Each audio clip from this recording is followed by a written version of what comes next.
Hi friends, ഞാനിന്ന് നിങ്ങളുമായിട്ട് share ചെയ്യാൻ പോകുന്നത് എല്ലാവർക്കും വളരെ യൂസ്ഫുള്ളായ നല്ല ടിപ്സുകളുമായിട്ടാണ്. അപ്പോൾ വീഡിയോ സ്കിപ്പ് ചെയ്യാതെ കാണുക. അതേപോലെ തന്നെ എൻ്റെ ഈ ചാനൽ സബ്സ്ക്രൈബ് ചെയ്യാതെ ആരെങ്കിലും കാണുന്നവരുണ്ടെങ്കിൽ പ്ലീസ് ഒന്ന് സബ്സ്ക്രൈബ് ചെയ്ത് സപ്പോർട്ട് ചെയ്യാനും കൂടി മറക്കരുത്. അപ്പോൾ നമുക്ക് ഫസ്റ്റ് ടിപ്പിലോട്ട് കിടക്കാം. അപ്പോൾ ഫസ്റ്റ് ടിപ്പ് എന്ന് പറഞ്ഞാൽ, നമ്മൾ നാരങ്ങയൊക്കെ പിഴിഞ്ഞിട്ട് വെറുതെ കളയുന്ന തൊലിയുണ്ടല്ലോ, അപ്പോൾ ആ തൊലിക്കകത്ത് കുറച്ച് പേസ്റ്റ് ആക്കി കൊടുക്കുക. ഒരു സ്വല്പം മാത്രം മതി പേസ്റ്റ് ആ നാരങ്ങയ്ക്കകത്ത് വെച്ച് കൊടുത്തതിന് ശേഷം ആ തൊലിയാണ് അത് നമുക്ക് ഇതേപോലെ തുരുമ്പിച്ച കത്തിയൊക്കെ ഉണ്ടെങ്കിൽ നമുക്ക് ഇതേപോലെ ഒന്ന് ആ തുരുമ്പെല്ലാം ഒന്ന് ഇളക്കിയെടുക്കാം. കാരണം അത് വെച്ച് തേക്കുമ്പം തന്നെ നമുക്ക് ആ തുരുമ്പൊക്കെ പെട്ടെന്ന് പോയിട്ട് കത്തി നല്ല മിനുസമായിരിക്കും. കണ്ടോ? അപ്പോൾ ഈ രീതിയിൽ എത്ര പഴകിയ കത്തി ഉണ്ടെങ്കിലും നമുക്ക് ഇതേപോലെ തേച്ച് കൊടുക്കാം. നല്ല രീതിയിൽ തന്നെ അതാണ്ട് തിളങ്ങി കിട്ടിയിട്ടുണ്ട്. കണ്ടോ? അപ്പോൾ ഇതേപോലെ കത്രികയൊക്കെ നമുക്ക് ഇതേപോലെ ആക്കിയെടുക്കാവുന്നതാണ്. അടുത്ത ടിപ്പിലോട്ട് കിടക്കാം. അപ്പോൾ നമ്മൾ മിക്സി അതിന് പുറത്ത് ഉണ്ടോ അരപ്പൊക്കെ വീണിട്ട് ഇതേപോലെ ഉണങ്ങിപ്പിടിച്ച പാട്, അപ്പോൾ ഇതൊക്കെ പോയി കിട്ടണമെങ്കിൽ ഇതേപോലെ ഒരു വാടിയ നാരങ്ങയുടെ പകുതി ഭാഗം ഞാൻ എടുത്തിട്ടുണ്ട്. അപ്പോൾ അതിന് കുറച്ച് ചാറ് വേണം. നാരങ്ങയ്ക്കകത്ത് തൊലിയായിക്കൂടാ. അപ്പോൾ അതിനകത്തൊരു സ്വല്പം മാത്രം മതി പേസ്റ്റ്. എന്നിട്ട് ഒരു നനവിന് വേണ്ടി നമുക്ക് ഒരു സ്വല്പം വിനാഗിരി ഒന്ന് ഇറ്റിച്ചു കൊടുക്കാം. അപ്പം നല്ല നീരുള്ള നാരങ്ങ ഉണ്ടെങ്കിൽ ഞാൻ വിനാഗിരിയുടെ ആവശ്യമില്ല. ഇതിപ്പോൾ വാടിയ നാരങ്ങയുടെ പകുതി ഭാഗമാണ് ഞാൻ എടുത്തിരിക്കുന്നത്.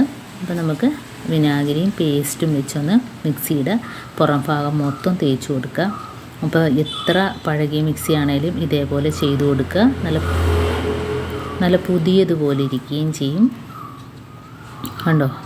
അപ്പോൾ ഇതേപോലെ തേക്കുമ്പോൾ തന്നെ ആ കറുത്ത പുള്ളിപ്പാടും അതേപോലെ തന്നെ എല്ലാം പോയി കിട്ടും. അതേപോലെ തന്നെ ആ മിക്സി കട്ടിംഗ് ബോർഡിൻ്റെ പുറത്ത് വെച്ചിരിക്കുന്നതെന്ന് വെച്ചാൽ നമ്മുടെ മിക്സിയുടെ അടിയിൽ പുഷുള്ളതുകൊണ്ട് നമ്മൾ എവിടെയെങ്കിലും വെച്ചാൽ പിന്നെ എടുത്ത് മാറ്റാനൊക്കെ പാടായിരിക്കും. ഇതാകുമ്പോൾ നമുക്ക് ആവശ്യത്തിന് അങ്ങോട്ടും ഇങ്ങോട്ടും നീക്കി തുടയ്ക്കുകയോ കഴുകുകയോ ഒക്കെ വേണമെങ്കിലും നമുക്ക് ചെയ്യാം. അതുകൊണ്ടാണ് നമ്മൾ മിക്സി ആ ബോർഡിൻ്റെ പുറത്തെടുത്ത് വെച്ചിരിക്കുന്നത്. അപ്പോൾ നമുക്ക് അരപ്പൊക്കെ തെറിച്ചാൽ തന്നെ അങ്ങോട്ടും ഇങ്ങോട്ടും നീക്കി വൃത്തിയാക്കുന്നതിനൊന്നും ബുദ്ധിമുട്ടൊന്നും കാണത്തില്ല. അപ്പം എന്തുകൊണ്ട് മിക്സി നല്ല രീതിയിൽ തന്നെ ക്ലീനായിട്ട് കിട്ടിയിട്ടുണ്ട്. നാരങ്ങയുടെ പൊടികളൊക്കെയാണ് ഇരിക്കുന്നത്, അതെല്ലാം ഒന്ന് നല്ലോണം ഒന്ന് തുടച്ചെടുക്കുക. നല്ല പുതിയതുപോലെ ആയിട്ടുണ്ട്. കണ്ടോ? ഈ രീതിയിൽ നമുക്ക് നാരങ്ങാത്തൊലി ഉണ്ടെങ്കിലും കുറച്ച് വാടിയ നാരങ്ങയാണെങ്കിലും ഇതേപോലെ ചെയ്തെടുക്കാവുന്നതാണ്. അപ്പോൾ ഈ രീതിയിൽ ആ ഇടയിലൊക്കെ ഒന്ന് ആക്കി കൊടുക്കുക. എന്നിട്ട് കോട്ടൺ തുണി വെച്ച് ഇതേപോലെ തുടച്ചു കൊടുത്താൽ മതി. അപ്പോൾ നല്ല ക്ലീനായിട്ട് കിട്ടിയിട്ടുണ്ട്. ഇനിയിപ്പോൾ അടുത്ത ടിപ്പിലോട്ട് കിടക്കാം. അടുത്ത ടിപ്പെന്ന് പറഞ്ഞാൽ, നമ്മൾ മിക്സിയുടെ ജാറിനകത്ത് നമ്മൾ അരപ്പോ ചമ്മന്തിയൊക്കെ അരച്ച ജാറിനകത്ത് നമുക്ക് എന്തെങ്കിലുമൊക്കെ പൊടിക്കണമെങ്കിൽ നമ്മൾ ഇതേപോലെ ആ സ്മെല്ല് മാറാൻ വേണ്ടി ഇതുപോലെ വയനയിലയുടെ ഇലയുണ്ടെങ്കിൽ നമ്മൾ ഇതേപോലെ ഒന്ന് കത്തിച്ചിട്ട് ആ മിക്സിക്കകത്ത് ജാറിനകത്ത് വെച്ച് കൊടുക്കുക. അപ്പോൾ മിക്സിയുടെ ജാറിനകത്ത് വെച്ച് കൊടുക്കുമ്പോൾ ആ ഒരു സ്മെല്ല് നമുക്ക് മാറിക്കിട്ടും. അപ്പോൾ എന്ത് വേണേലും നമുക്കതിനകത്ത് പൊടിച്ചെടുക്കാം. ആ അരപ്പിൻ്റെ ഒരു സ്മെല്ലോ ഒന്നും തന്നെ കാണത്തില്ല. അപ്പോൾ ഇതേപോലെ നമുക്ക് ഏത് ജാറ് വേണേലും ഇതേപോലെ ചെയ്തെടുക്കാവുന്നതാണ്.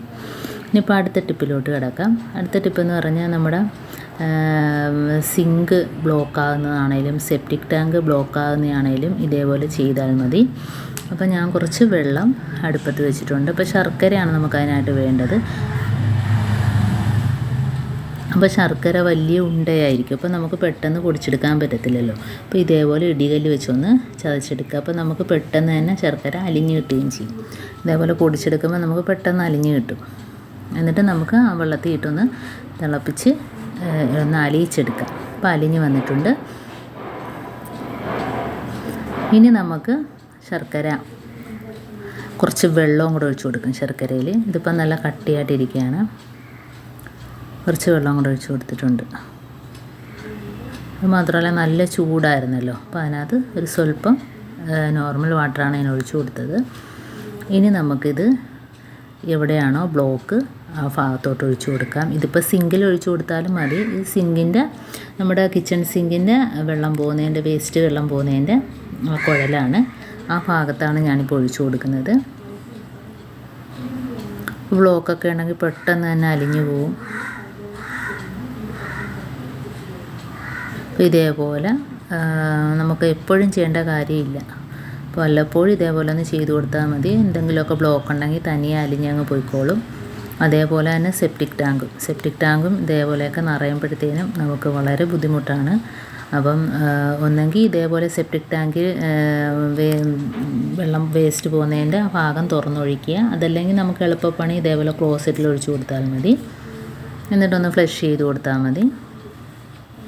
അപ്പോൾ എന്തെങ്കിലും സെപ്റ്റിക് ടാങ്കിൽ ബ്ലോക്ക് വല്ലതും ഉണ്ടെങ്കിൽ ഇതേപോലെ നമ്മൾ ഒഴിച്ചു കൊടുത്താൽ അതങ്ങ് അലിഞ്ഞു പോയിക്കോളും. ഇപ്പോൾ ഞാൻ സെപ്റ്റിക് ടാങ്കിലും അതേപോലെ സിങ്കിനകത്തും ഒഴിച്ചിട്ടുണ്ട്. സെപ്റ്റിക് ടാങ്ക് പോകുന്നതിന് വേണ്ടിയാണ് നമ്മൾ ഇതിന് ക്ലോസറ്റിനകത്ത് ഒഴിച്ചു കൊടുത്തത്. ഇതേപോലെ നമുക്ക് വാഷ് ബേസിനിലും ബ്ലോക്ക് ഉണ്ടെങ്കിൽ ഒഴിച്ചു കൊടുക്കാവുന്നതാണ്. അപ്പോൾ എൻ്റെ ഈ ടിപ്സുകൾ നിങ്ങൾക്ക് ഇഷ്ടമായെന്ന് വിചാരിക്കുന്നു. ടിപ്സിൽ ഏതെങ്കിലും ഒന്ന് യൂസ്ഫുള്ളായിട്ട് തോന്നിയിട്ടുണ്ടെങ്കിൽ ഒന്ന് ലൈക്ക് ചെയ്യാനും കമൻറ്റ് ചെയ്യാനും സബ്സ്ക്രൈബ് ചെയ്യാനും മറക്കരുത്. അതേപോലെ തന്നെ ബെല്ലൈക്കൻ എനേബിൾ ചെയ്യാനും മറക്കരുത്. എന്നാൽ മാത്രമേ ഞാനിടുന്ന ഓരോ വീഡിയോസും നിങ്ങളുടെ മുമ്പിൽ നോട്ടിഫിക്കേഷനായി എത്തുകയുള്ളൂ. അപ്പോൾ ഇനിയും നല്ല നല്ല ടിപ്സുകളുമായിട്ട് വീണ്ടും കാണാം. അതുവരേക്കും താങ്ക്സ് ഫോർ വാച്ചിങ്.